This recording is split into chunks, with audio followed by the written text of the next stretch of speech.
Low energy, unfocused, foggy? You might be dehydrated. Whether it's hot yoga, over 100-degree weather, or too much sun.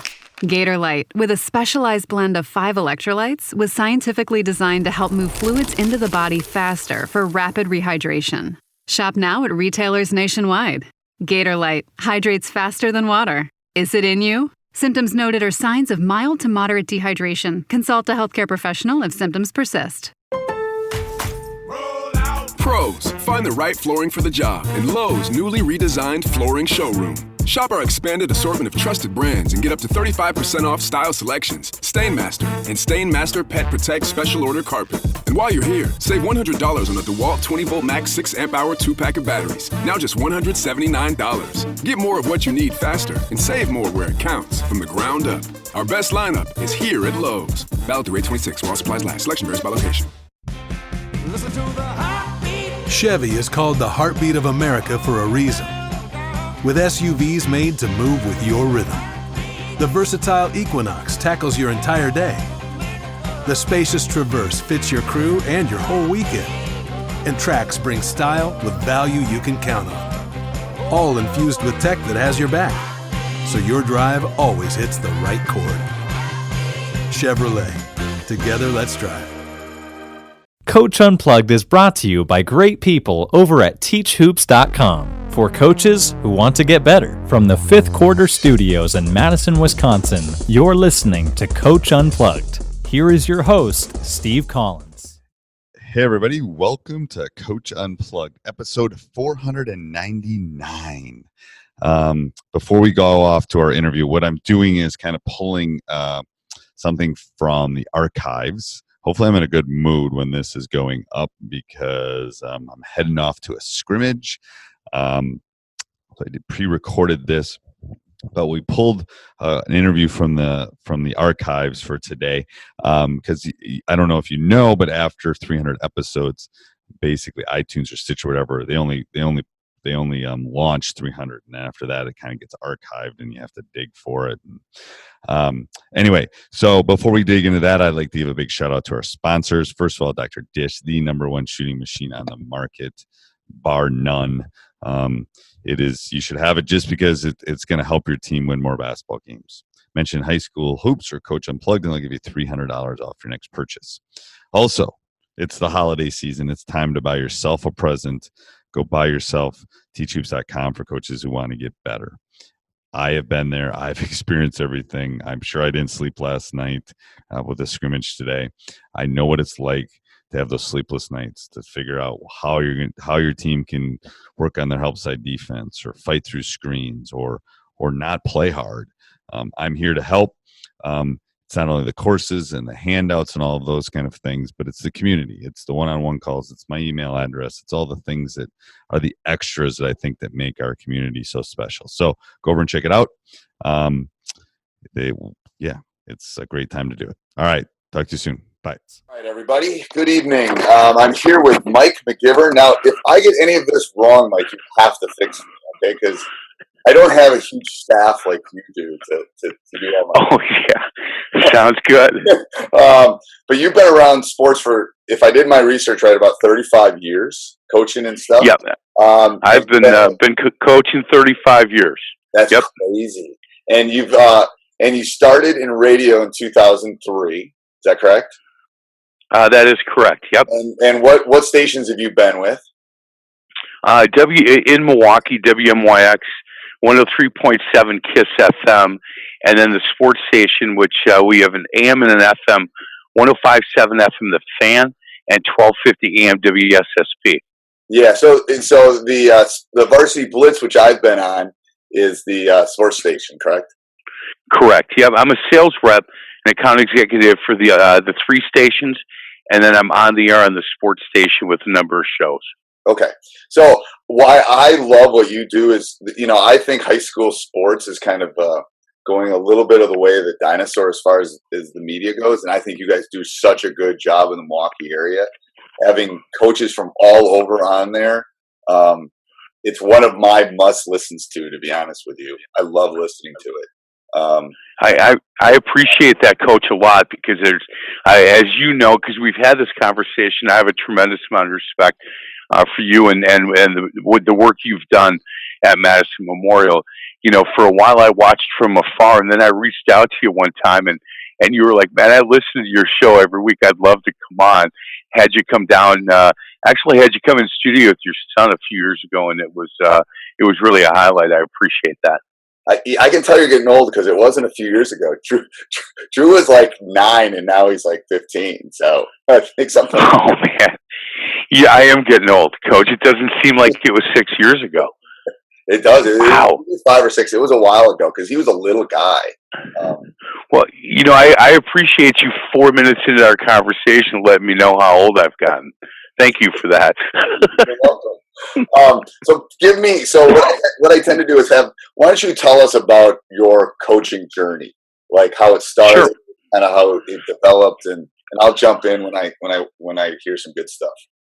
Yeah, you bet. I was 17 years old, and I started coaching grade school basketball at where I went to grade school, St. Peter and Paul, which is now Catholic East. It's a grade school on the east side of Milwaukee.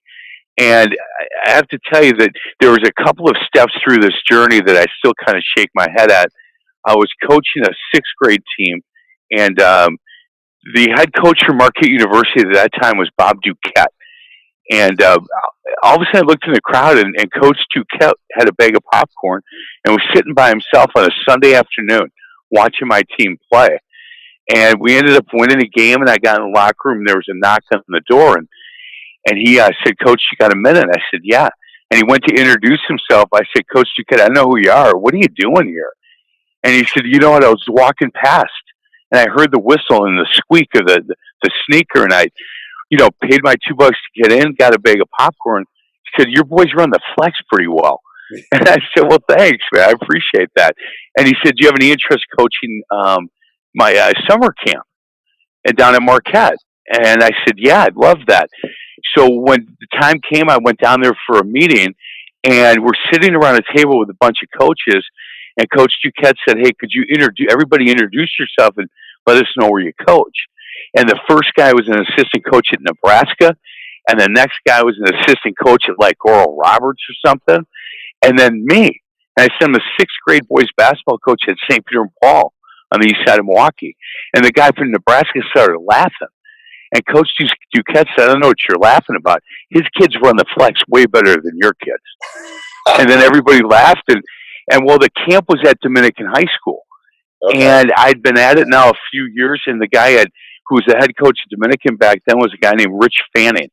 Okay. And I introduced myself to Rich, and we worked the camp for that week. And at the end of the week, he said, "Mike, I'd like for you to come and be my assistant." And I said, "Richie, I'm just a grade school basketball coach." He said, "No, I don't think so." And so I was his assistant for a couple of years. He ended up leaving. I got the head JV job, and they gave me enough of a budget to hire one assistant, and I hired Paul Wallersheim as my assistant. Well, that's not a bad hire. And in retrospect, not a bad. That was a good hire. Yeah, good hire. So he was my assistant at Dominican for 2 years. I then left Dominican. My wife and I had our second child, and I went back to coaching grade school with the idea that, and Paul moved up, got the head varsity job, and the idea was once my son got his own team, I would come back. So I then came back to Dominican as his assistant for 5 or 6 years. We won a couple of state championships. Yeah, you beat us. Yeah, we did. We did beat you guys in a tournament, and I then left there and I went over to Calvary Baptist, which is a small Christian school in Menominee Falls, where my son went to high school. And I ended up coaching there for 3 years. We actually won 3 Christian state championships in the Christian schools. And I then went to Heritage Christian for a year. And my son was a freshman at Maranatha Baptist Bible College. After that 1 year at Heritage Christian, I retired to go watch him play. And was out of it then for a few years. Coach Wallersheim got the job at Martin Luther and called me and said, "Hey, we're back." And I said, "We're back where?" And he said, "We're back coaching, man, you and me." I said, "Paulie, I got to call my wife, man. I have no idea what she's going to think." It's now been two years, so 35 years total coaching basketball, and it's been a really good journey, I have to tell you. I find it funny from having talked to a handful of coaches and hoping to talk to a lot more, what a small world and community the coaching community is, and that you never know when one of those doors is going to open. Like, it's crazy. It is, and there has been some ups and downs, mostly ups. I can tell you, and in all honesty, the 1 year at Heritage Christian was a different kind of experience for me. Stephen, in my professional life, in relationships, nobody's ever broken up with me. Right. And I spent 1 year at Heritage Christian. We were, I think, 13 and 11 or something like that.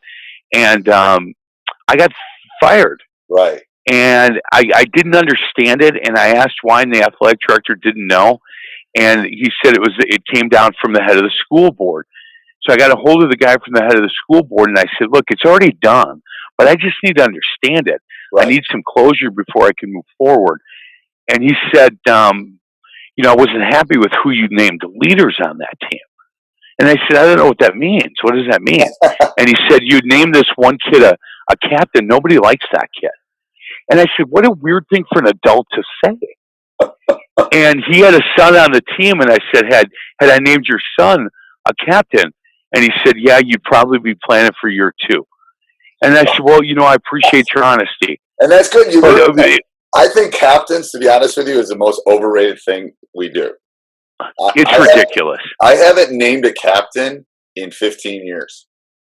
15 years. And you know what? Whoever goes to the center circle at the beginning of the first game is my captain. There you go. This was a group that needed this. They had some seniors. There wasn't a lot of direction. Nobody really. Some kids wanted to play. Some kids didn't want to play. And that team, Steve, and you'll understand this, and coaches that listen to this will understand. Had I given each of those boys, those seniors, there were 7 of them, true serum, right, and said, would you prefer to score 25 and lose or 10 and win? 5 out of the 7, it would have came back 25 and lose. Yeah. It was just a really difficult group to coach. And in retrospect, my team this year, the true serum would have gone the other way. Which is awesome. And that's why you ended up where you were. It was. Because, that's what people don't understand. When that little magic spell happens, it's the greatest thing a coach experiences. Yeah, I agree with that. When kids don't care, from 1 to 12 or 1 to 15, no matter how many kids you have on the team, and I had to look this up a while ago, but the definition in the Webster Dictionary for the word team is 2 or more horses pulling in a similar direction for a common goal. And if you can get a full team of guys that are willing to do that, yep, that could care less who scores, could be guys that are coming off the bench or staying on the bench, but really fully invested in the team, that for me is when the magic happens. Well, and we do a lot of, we practice the bench. We practice how they're supposed to cheer. I think you got to teach kids everything you want them to do, to be honest with you. If you want them to cheer, you better teach them how to cheer, Yeah. That's awesome. I don't know if we've done that in the past. This group that we had this year, there was 1 or 2 kids that fully bought into their role. Outside of the top 8, right, really fully bought into their role. They got a little ticked off about not playing a little bit more, but man, these guys on the bench, they not only got the bench going, they got the crowd going. It was really fun to see. And it makes it a much more enjoyable experience. It's perfect. So let's talk some general things. What's your feeling on the state of high school basketball? Not just even in, what do you think? What do you think of that? I see the lack of seniors on rosters, yeah, and that scares me a little bit. Yep. It's gotten to the point now that we had 2 seniors. Neither one played a lot this year. But I look at other rosters, and very seldom do I see a roster with 8, 9 seniors. More of a 3 or 4 is what the norm is. Yeah. And kids that are saying, hey, look, if I'm not going to start, I'm not gonna spend that much time doing this. I'm gonna look for other things to do. And that kind of scares me a little bit for the future, because if these kids don't understand that when you get out into the real world, sometimes you're not going to be in the top 5 of a company. Right. Sometimes you got to be a role player. Right. And so that's a concern that I have. The other concern I have, Steve, is I don't see a lot of young referees anymore, at least in the Milwaukee area. And, the referees that we've had for a long time. And very seldom do I, get out on the court and look to see who the ref is and not know that guy, right. and not know that he's done games of mine for 20 years. Right. And so I'm concerned with that. Yeah, and I don't know the answer to either one of those questions, to be honest with you. I think there's a lot of self-cutting, in the sense that you're, like you said, if they're not good enough, they just don't come out. And you know what, Steve? What's not good enough? Not good enough that they're not going to be the leading scorer. Not good enough that they're not in the top 5. Not good enough they're in the top 7. The kids that have put a little sweat equity into the program, are they going to stick around even if the sophomores are a little bit better than they are, and they're going to get more playing time? Right. Can they be leaders from the number 9, 10, 11 spot on the bench? Can they still be a leader? Yeah, for sure. Yes. And it's just a different type of leadership. And I think the kids that stick through it, especially when you have a good year, really, really enjoy it. And the thing is, I think part of it's a specialization thing too, a little bit. Like, I'm going to just go play baseball, or I'm just going to go lift, or I'm going to go do something like that. And then the official thing, I don't know what the answer to the official thing is. Because they've upped the numbers of officials, so now we're at 3 rather than 2. But I don't know what it's a tough gig. At least they get to leave the gym. Well, you know what, Steve? I got asked, I guess 2 years ago now, to go and speak at a banquet, or it was a referee meeting, and the guy said, "Look, we normally will get 15, 16 guys at this." He said, "As soon as I put it out that you were going to be our guest speaker," he said, "we got 45 guys coming." And I went in and I was brutally honest. I said, "Guys, here's the issue that I have, is that these players and these coaches are going, 12 months a year now. And it means a lot to them. And when I get a chance, and I'm not the guy in the best of shape, I understand that, but I'm not reffing either. And when I see guys that can't get up and down the court anymore, and you're able to just basically, go in, do your game, and then go have a beer or soda and go home and not worry about it. But when you're not in the right position and you don't sell your call, that affects that program. That affects the team, that affects the coaching staff, affects the players. You just get to go home and go to bed. We're up a lot watching film and not understanding why some of these things are happening. And all I would do is ask you to please be in the right position and please sell the call. If you're in the right position, you're going to sell the call. I don't have a problem with any of it. Because I think, well, he's in the right position. He sold the call. You must have saw something. But when you don't do that, and you have very little time or patience to even discuss anything with coaches, I have an issue with that. And it got a little heated, I have to be honest with you. But at the end, I think it was pretty good. But talking to these guys, I had some of these refs stand up and say, "Look, I agree with him, because I'm in the gym every day for 12 months. And I make sure that I can get up and down the court with these guys. A lot of you guys can't, and I partner with you guys. And it makes my job a lot harder because you don't take it serious enough." Right. And so it was interesting. And it's interesting. It's like, so if this is our craft, this is what we do. This is what I mean, rather than go fishing and do other things, this is what I do. I coach basketball. So I spend, you're right, 12 months out of the year thinking about it, tweaking it, working on it. And I've had maybe a handful of officials, and I've had a couple more recently ask for tape, like to evaluate themselves. Not me evaluate them, but to ask. And I've had a couple crews in the last couple of years ask for tape. I will literally send it to them within 24 hours. It's like, great, here you go. Go watch your job. If it makes you a better official, I'm more than willing to help you. Yeah, I love it when we got asked by one guy this year. Right. And we sent it off really quickly, like you, because here's a guy, and he's a younger guy, and he's pretty good. And he's the one asking. Yeah. Yeah, and he wants to get better. Yeah, I like that a lot. That should almost be a requirement that they have to sit in groups or something, because you're right. These kids and the coaches spend so much time preparing. I'm not sure the officials spend the same amount of time, because a lot of them go from football to, because we're running out of them. We went from football right.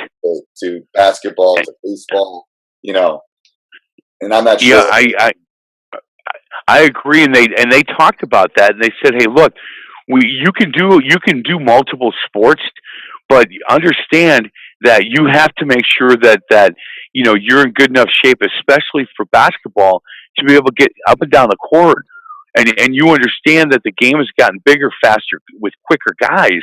Right. And if you can't get up and down the court, then stop taking varsity basketball games. Right. Yes, at the highest level, especially. Yes, it's correct. Yep. All right, so let's go on a side note here. So even though the people listen to this all over, we're going to talk about the WIA, which is the association that runs high school basketball in Wisconsin. Okay. I believe there's a movement that they don't like what's going on right now with private schools. Well, that started a long time ago, Steve. I've been a private school coach for a long time, and it's funny because when I started and the WISAA whistle was around, right. we would win a state championship, and the public school boys would say, "Oh, big deal! Why don't you come play us?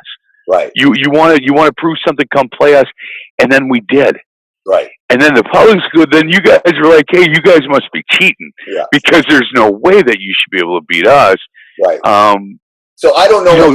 I've got a couple of solutions. I'm more interested in what your solutions are, and then I'll throw mine out there that I think could possibly work. But one of my theories is you got to play who's in front of you.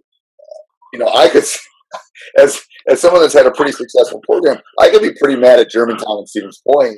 They've won the last 6 state titles in Division I, which is our biggest division. But they're really, really good. How mad can I be? They just got really good coaches and really good teams. But what was your solution? Because I know there's an undertow, especially after Destiny won Division IV this year, that there's going to be some sort of movement. I know there's talk of another division. I know there's talk of a private-only division. I know there's talk of all sorts of things. What's your thought?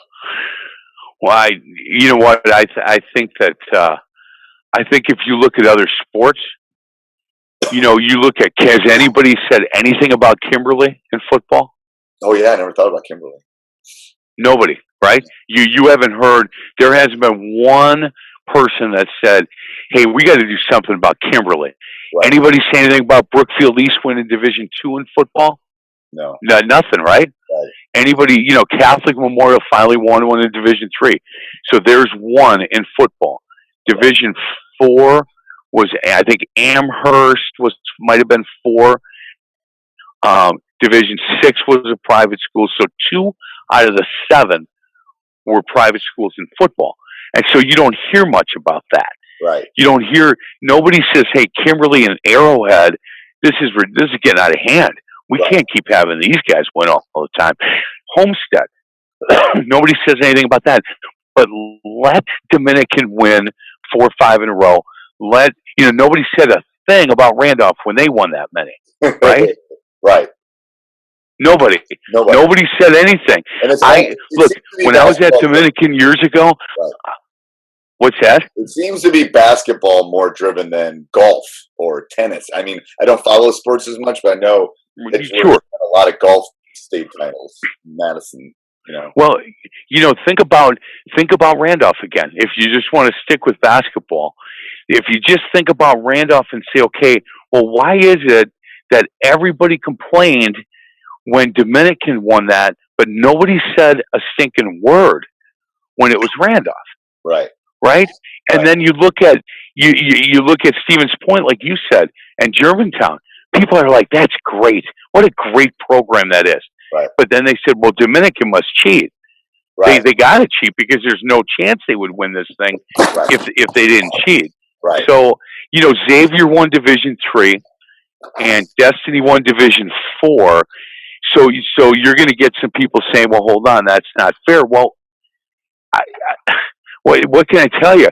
I know when I was coaching football a million years ago, coached for 1 or 2 years at Dominican, and we were playing against Catholic Memorial on the varsity team. And they were up like 42-0 with 3 minutes to go. And they ran a double reverse bomb for a touchdown. And after the game, I went to the men's room, and Bill Young, the head coach of Catholic Memorial, was in there. And I said, was that necessary? He said, you didn't like that? I said, no. He said, then get better. That's not on me. That's on you. Get better. And that won't happen to you. Right. And I said, okay, coach, I think you're right, actually. I think you're right. So I don't, if people want to talk about private to public, I'll have that conversation all day long. Steve, at Madison Memorial, do you guys have a youth program? We do. Great. What grade do those kids start? Third grade. Third grade. Yeah. So at Martin Luther, like most of the private schools, I introduce the freshmen to each other as they come into their first practice. Right. Their first day of school. Right. I've got to introduce them. Right. And so would I prefer to have kids starting in third grade running the stuff I'm running? Yeah, you bet. Right. But there's no chance I can do that. Right, because you're grabbing spots. Yeah. Right. Would I prefer if these kids don't have to pay tuition to come into school? Yeah, I would love that. Right. I can tell you this, years ago when I was at Dominican, if I went to watch an 8th grade kid play, and I would be sitting right next to Jimmy Goss when he was at Milwaukee King, right, somebody would walk up and go, you're recruiting. And I'd go, what's he doing? He's watching. And I go, wait a second. So he can watch a game, but I can't? Right. No, you're recruiting. And I'd say, I'm not recruiting because that's illegal. But I could recommend and highly suggest because that's not illegal. Right. So, what do you think the system is good the way it is? Do you think it's too many divisions, not enough? I think there's too many divisions. I would, if I could wave my wand and go back to 8 Division I schools up there, and then only have 4 divisions. So have an 8 Division I and then 4, 4, and 4. I would do that in a heartbeat. Yeah. I think it's a shame that only 4 Division I schools get to go up there. Yeah. I would love to go back to 8. I would too, and I don't think that's ever going to happen. But that's in my wand. That would be. So here's the math teacher in me. I've been thinking about things that we could possibly do that would have a chance, because I don't think they're ever going to go back that way. Even though Thursday its attendance looks like it wasn't that great this year again. Here's one that probably no one's thought of, is leave the 5 divisions the way they are right now. And then when you get to the Kohl Center, 1 plays 2, 3 plays 4. So you put those 8 teams together and those 8 teams together and you seed them and you go. Because to be honest with you, Lacrosse Central could have competed for the state title this year. So could have seen. Sure. So that would make it more games you play, and then you'd leave Division 5 the way it is. That would take care of maybe some of the issues that people are having. There'd only be 3 state titles, though. Hey, why do you think, and not to go back, because I know we want to look forward, why do you think we went to 5 divisions? And we can, you know what, Steve, we can be politically correct with this. I don't have or we can. Podcast. This is called Coach Unplugged. I don't have to. I just have to think about how I want to respond. So there's a couple things. First thing is, I think that there were small Division I schools like Lacrosse Central, like Cedarburg, that didn't have an opportunity to get there. So I think that was the first thing. Because we beat Lacrosse Central in 2005, I think, to go. That was on our trail to win it. That's the first thing. I think the second thing is the WIA is made up of small schools. The Board of Control is made up of superintendents from smaller schools, which probably are from 3 to 5. And us big schools don't have the pull in the system the way it's set up right now. Even though we deal with more kids, even though after spending last week seeing, we hadn't been there since 2012, seeing what it did to a large school and how it brought community together I mean, I got emails from pom parents and, you know, band parents and all these things that said, wow, what a great experience for our kids. You know, we're dealing with 2,000 kids. We're not dealing with 200. So the impact Right. that has on the number of kids in our school, when you sell 1,500 tickets to the student body, it's crazy. And I think that's lost in the shuffle a little bit.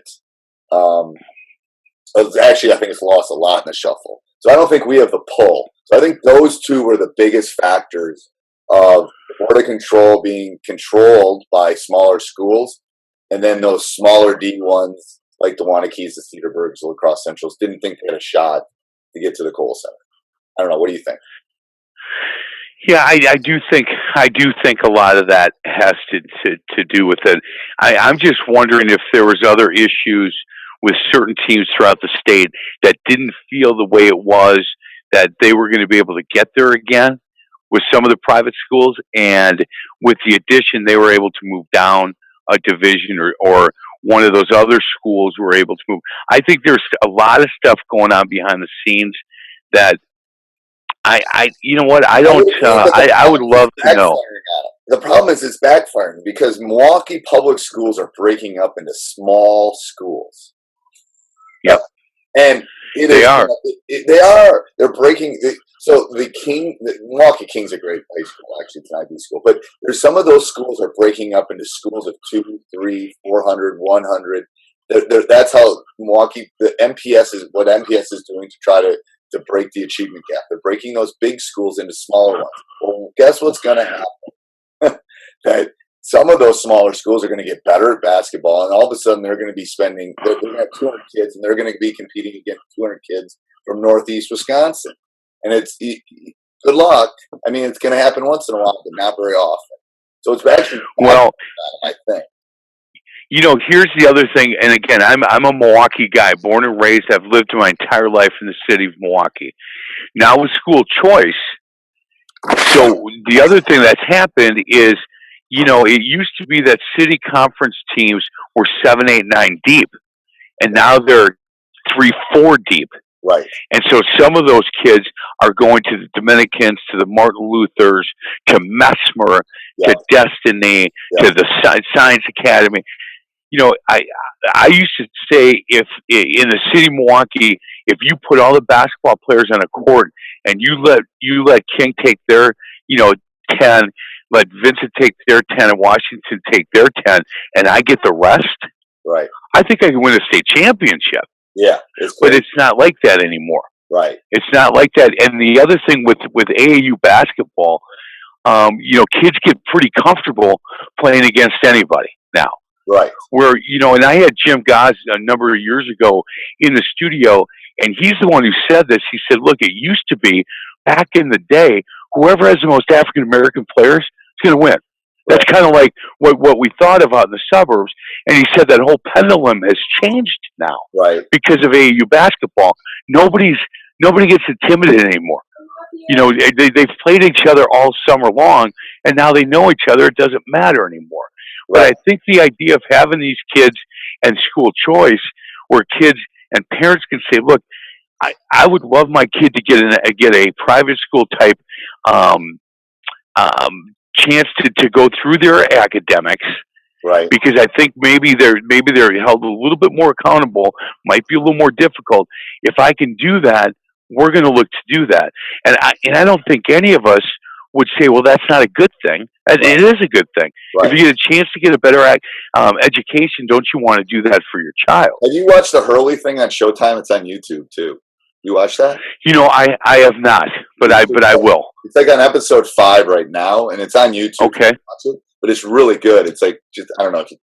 Basically, it's talking about how St. Anthony's is kind of dying in New Jersey, and he's basically keeping it alive single-handedly. Really? Oh yeah, and how the diocese isn't going to back it. I'm only on episode 3 right now, but it's really good. Obviously, one of the best coaches in the country. Right.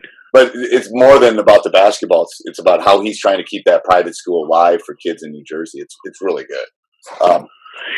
Hey, speaking of that, did you happen to see on Facebook the head coach from UConn? Did you happen to see that press conference? I did. It was talking about body language, right? Yes, it was. In fact, on the big show today here at Sports Radio 105.7 FM, The Fan, they called me in and said, "Will you have a discussion with us on this?" I said, "Sure." And it's Rami Makloff and Steve Sparky Pfeiffer and Leroy Butler. Okay. So Leroy Butler was saying, "Hey, look, if I had a daughter, I wouldn't send her to him because I don't. If that's what he's doing, I don't think he's a very good teacher." And I said, "What? Are you kidding?" And he said, "No." I would agree with you. I think he's a great teacher. Oh, I said, "Leroy, who do you think he was teaching? That it was a great teaching moment for him, for every incoming kid that he has for the next 15 years, that he can say to them, look, I took what could have been the best basketball player in the history of my program, and I sat her down for 35 minutes because we had discussion after discussion after discussion about body language and about how you act as a player on my team. And if that didn't work, let's see if this works." Yeah. So that was a great teaching moment. So if you want somebody who's a great teacher. One of the coaches I had growing up said the bench is the best teacher. It's the best teacher. It is. And I always remember that. When you put them on that, it's I think it's labeled G1 in our gym. If I say G1 to my players, or H1, it's either G1 or H1. If I say that to them, they know that's the bench and that's where they don't want to be. I go, that's not, you do not want to sit there. You want to play. But no, I think that's a great, I disagree with Mr. Butler on that one a lot. Yeah, I do too. Hey, I have another question for you. I do a show called Faith in the Zone, where I talk to men and women all over the country that'll come on. And I was talking to the head football coach at Eastern Michigan University, and I said, "Coach, I've coached for a long time. I'm wondering, do you feel as though I do? And that is that the players nowadays are different. They've changed because of social media and a lot of things out that they can get involved with. Do you feel like they've changed?" And I fully expected him to agree with me. He said, "Mike, I don't think so. I think that the thing is you and I have changed." He said, "When I started coaching football in college, I was 25 years old. I was one of them. I was single. I was out having a beer once in a while. I was those guys.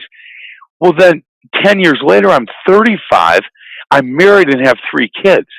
Right. So I changed." And he said, "Now I'm 45, still married. My kids are older, but I'm not one of them anymore. I'm the old married guy that has kids. I've changed. I don't think they've changed that much. I think it's me." And that made me think a lot, because I kept thinking this whole narrative of, boy, these kids are different. They're different. They're different. Well, maybe it's not them. Maybe it's us. Yeah, I mean, that's Bobby Knight's theory. The kids haven't changed. The parents have. Wow. And it's true. Yeah. And the thing is, I am on social media. I do that stuff because I'm 50. I feel like I have to connect with them. So I want to be in the world that they're in. I haven't gotten on Snapchat yet because I don't quite get that. But the other stuff, me neither. I just kind of want to figure out the world that they're navigating. And my brother made a good comment because my kids were younger, maybe 3 or 4 years ago, and I said, "God, this whole Twitter, and I'm not letting them on Facebook." He goes, "No, that's the world they live in. You just have to teach them how to be in that world because it's not going anywhere. Smartphones aren't going anywhere." So that's what I tell them. That's part of my job as a coach too. I think I have to teach them, how do you use social media? How do we use it for our advantage? How do we use it for good rather than evil? Kind of using like a comic book thing. Yeah, you know what, Coach? It's really funny. It's funny that you say that. We on my high school football coaches show a year ago, we had an assistant coach from Southern Mississippi University that was in studio with us, and his full job is on Thursday. They will give him a list of players they're looking to recruit, and his job, they'll give him a list of 20, 25 players. His job is to take the weekend and find out about those kids. And he said, "Look, these guys, a lot of these guys think they're slick. They'll have 2 different Facebook pages, one where they're in church and one where they're at some bar, having, fun." Right. I find all of them. Right. I find everything. It's not that hard to find them. Yeah. No, it's not. It is not. So going back to the I'm 3A thing, I think another solution is 3 divisions of 8. I'm just not sure you can do it in one venue. The less divisions. Yeah, I wouldn't mind that either. And the tough part for that is the timing on it. Yep. If you could, I would, man, Steve. I just wish we would go back to 4 divisions with 8 Division I teams up at state. I think that was the magic number. I just do, and that way you got 8 of the biggest schools from the state of Wisconsin going at it, and you got a chance to see some unbelievable talent up there. Yeah. And I think they messed with it. I don't like that there's only 4 Division I teams that get a chance to go. Right, and I think the part of the problem is, and this is an argument I made when they were making the change, was Thursday night, the only thing that can compete with NCAA basketball, because the Badgers, if you looked at the Division IV game, I took a picture of it. The stands were like 1,000 people. It was crazy because the Badgers were playing. The only people that can compete with Division NCAA basketball March Madness on Thursday night is Division I boys basketball. It's the only thing. Yep. It's not Division IV. It's not Division III. Because people will go, they'll watch, they'll get they'll go back and forth, they'll watch it on their phones. But I don't know. I just don't. The reason I'm not fighting for that is because I think we can't win that battle. I just don't know. I don't know if that will ever happen. Well, and that's too bad. You follow the money a lot of times with decisions like this. Yes. But that wasn't it, because you look at the crowds. Yeah. Are you telling me that if you have 8 Division I schools that you're not going to get bigger crowds than some of the Division V schools? Well, and they have less games too. They took games away because it used to be more games. Thursday morning used to have games. So there's less games than it used to be too. And there's no, remember what a big deal it was when your boys could get on that floor for 30 minutes? Oh, I'm telling you, I am the most upset about that. That is me too. Me too. That is the biggest issue that I have with the movement that they've made. Okay, you want to go 5 Division IV teams, but I want to go because first of all, everyone's happy. Everybody's made the state tournament. But you get 20 minutes on the court. You get to have some fun. That 15th guy who's been a good teammate gets to go out on the Kohl Center floor, the bass. Yep. They can tell their kids about it when they're our age. It just totally ruined it when they got rid of it. I made that argument. Yeah. With it. I said I've experienced it. I know what it's like.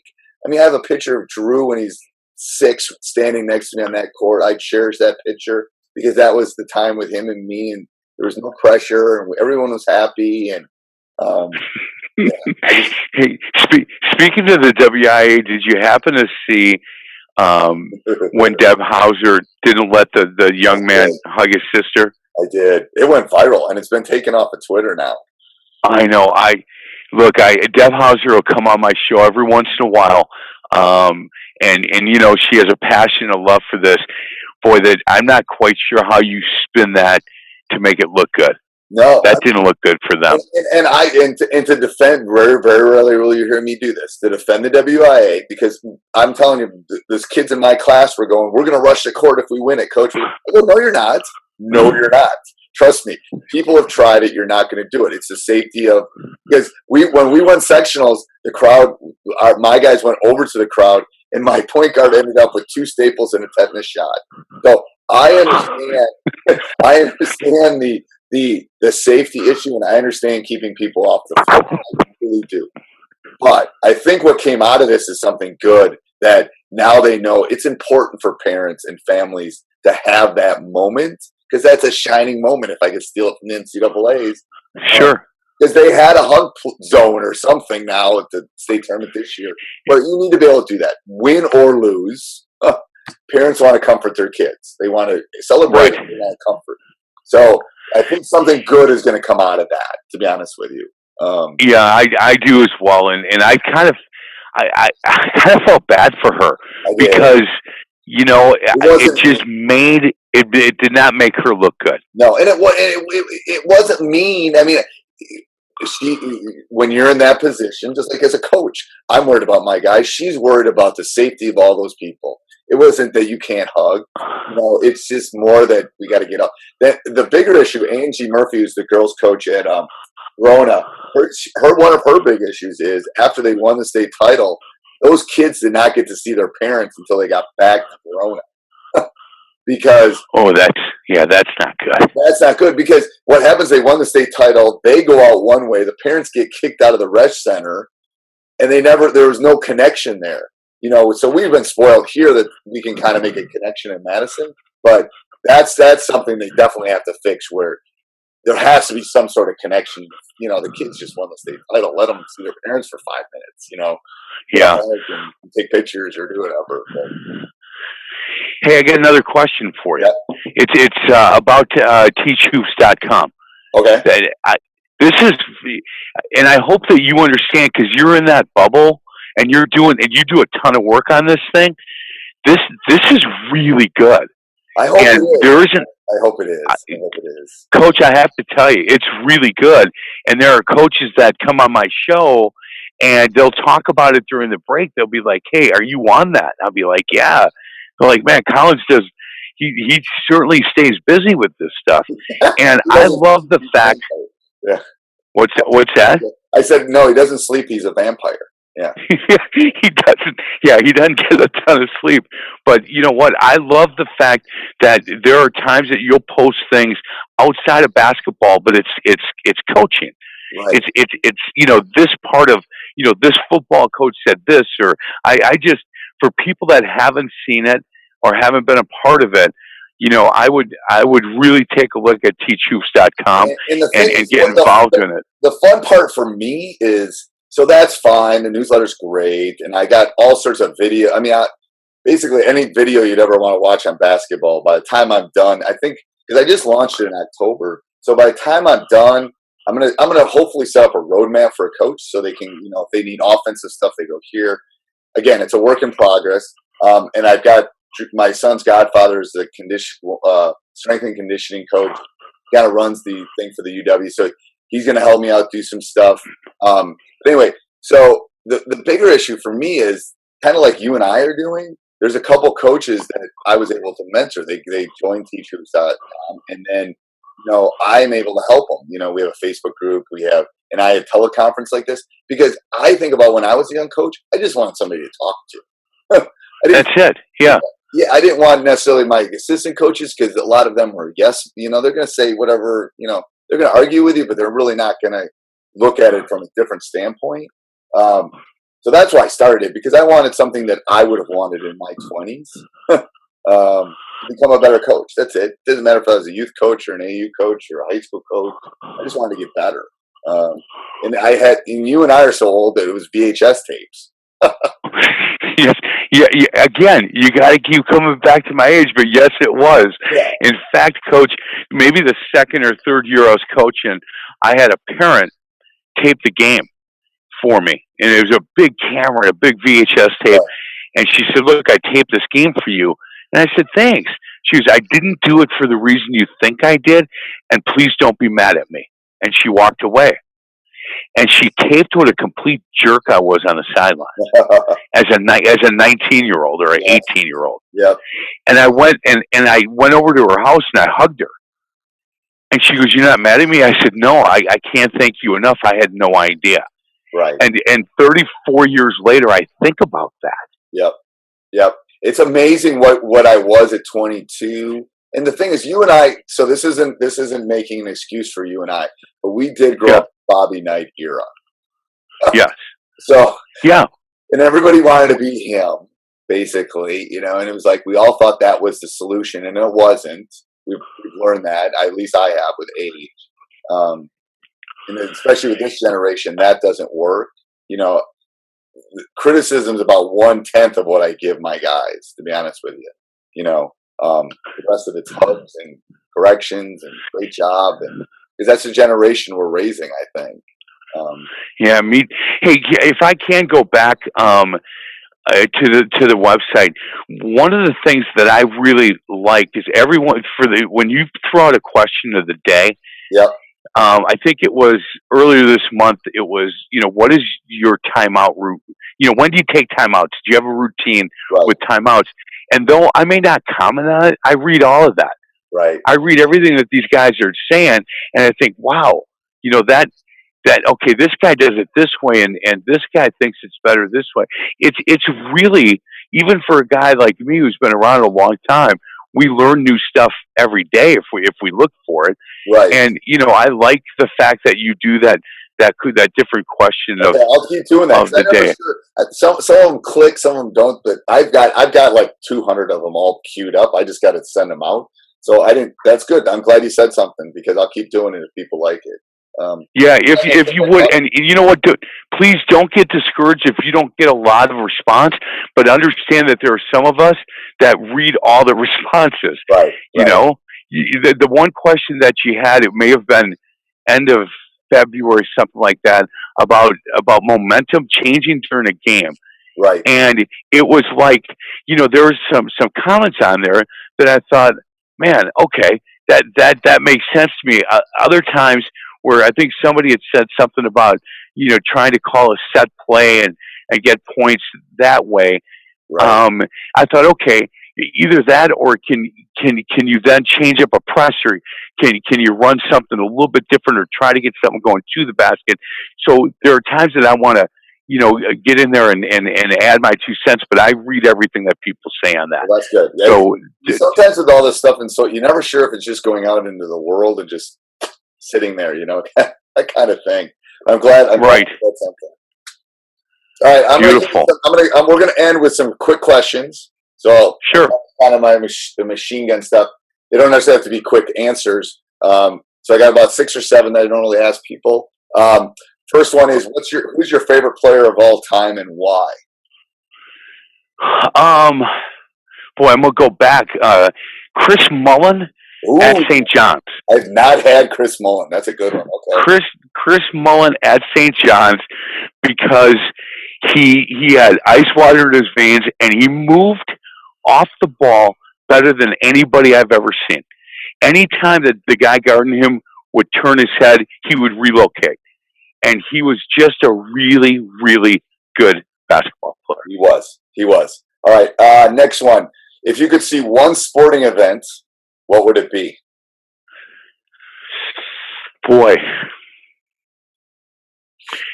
that I haven't seen, or that I have seen. And one sporting event that you could see, like maybe either way, but yeah, it would. You know what? I haven't gone to the national finals yet, NCAA finals, and I would like to do that. Yep, I did that when Duke won it in Minneapolis, and I think it's coming back to Minneapolis. So I'm taking Drew when it comes back to Minneapolis. I'm going.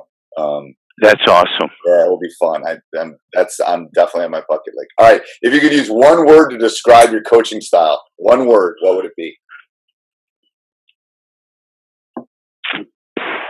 See, I'm different now as an assistant coach. Can I use 2 words? Good cop. One is a head and one is an assistant. I'll give you a difference. Yeah, good cop. As intense as a head coach, good cop as an assistant. Okay. And you know what, Steve? I am a way better assistant coach than I was a head coach. Yeah, you know what I've noticed too? I have really good assistant coaches, if you haven't noticed. I mean, and the thing is, I think when you coach long enough, you're secure in what you know. Like, I turn a lot of my stuff over to my assistants. Like, a lot of my scouting, a lot of game prep, like a lot of, like, what are we going to do offensively? And then I just kind of tweak it a little bit. Like, I think when you get older, you're more secure. You don't have to do everything. And you right. Need good cop, bad cop, for sure. Yeah, and, with Coach Wallersheim, I think he's one of the best high school basketball coaches in the state of Wisconsin. And it's easy. Him and I work off each other really well. And we've been together for so long, and he knows that I have zero interest in his job, but I would throw myself in front of a bus for him. Yep. And loyalty is a key. That's yet another Bobby Knight thing. He said that was the most important thing when he hired coaches was loyalty. And yeah, and I have that for him because I have so much respect for him. Yeah. Okay, if you could only do 3 things at practice, what would they be? We do a drill called a dribble shoot. Okay. I would do that. What is that? Can you describe it? Yeah, it is. It's a dribble. You go. There's 2 cones. You got to cross over the cone, and it's a progression. The first one's a layup. The second is a pull up at the block.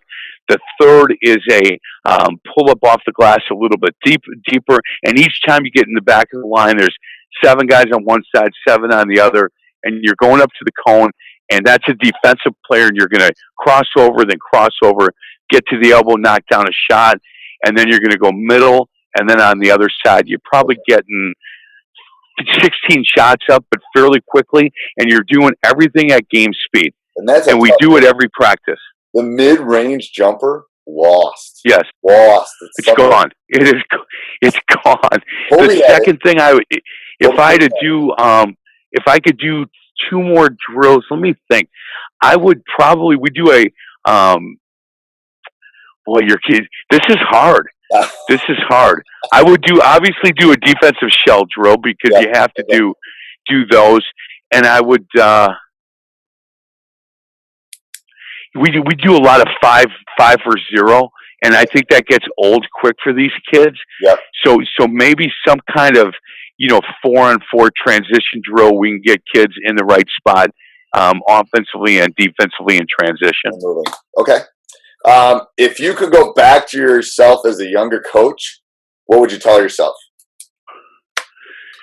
To not be such a jerk. And again, that whole Bobby Knight thing where, we got into kids really hard. And I don't think it's bad to coach kids hard, but love them harder. Yeah. If you can love them up even harder than you coach them up, I think then you're doing something good.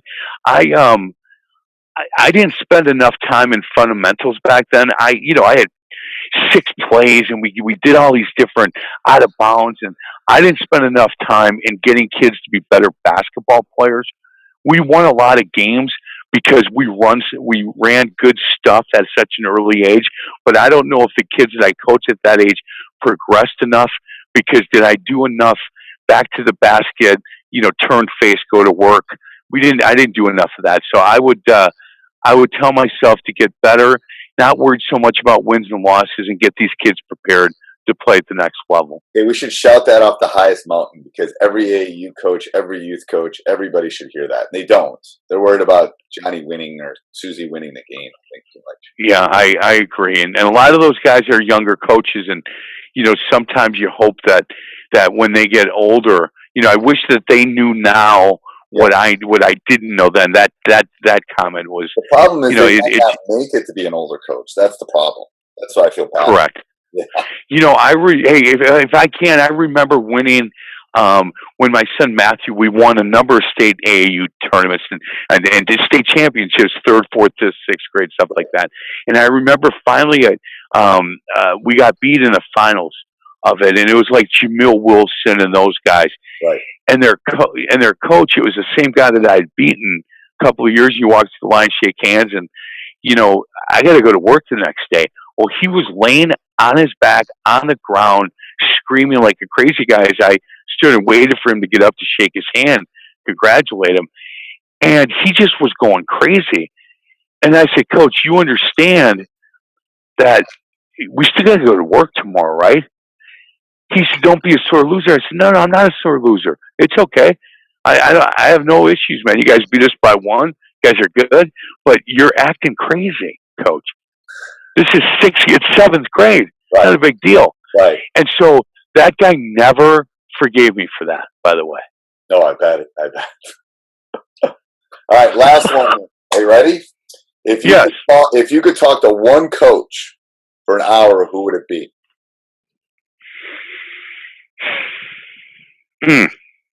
Any sport.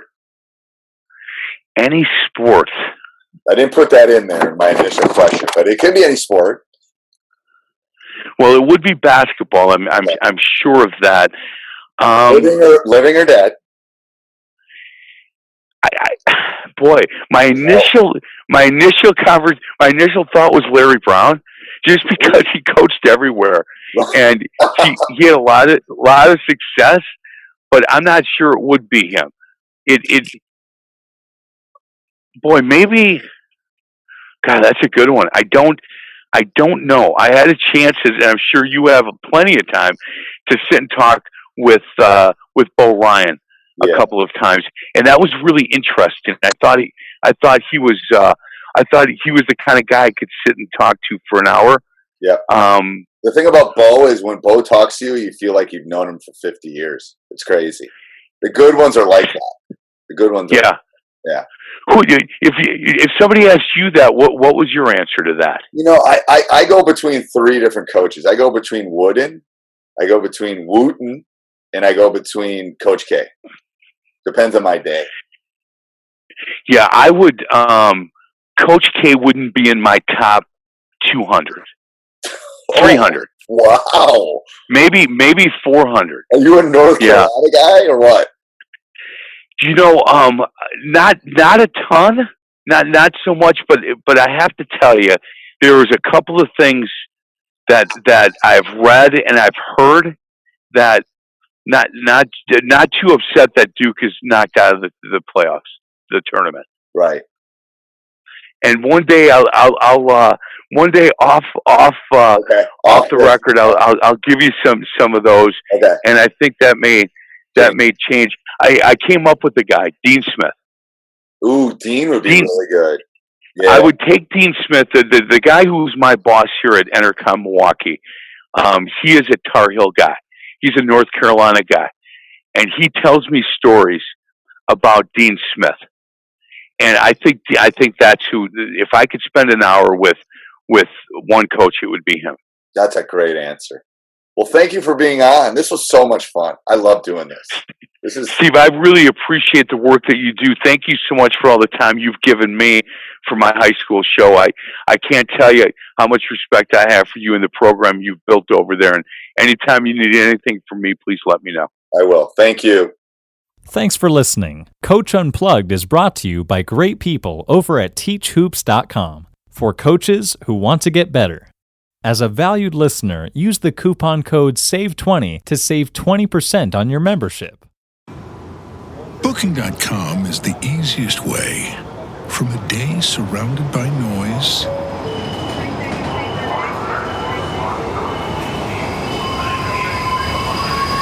to a stay surrounded by nature. That's nice. Go on, book it. It's easy. Booking.com. Booking.yeah.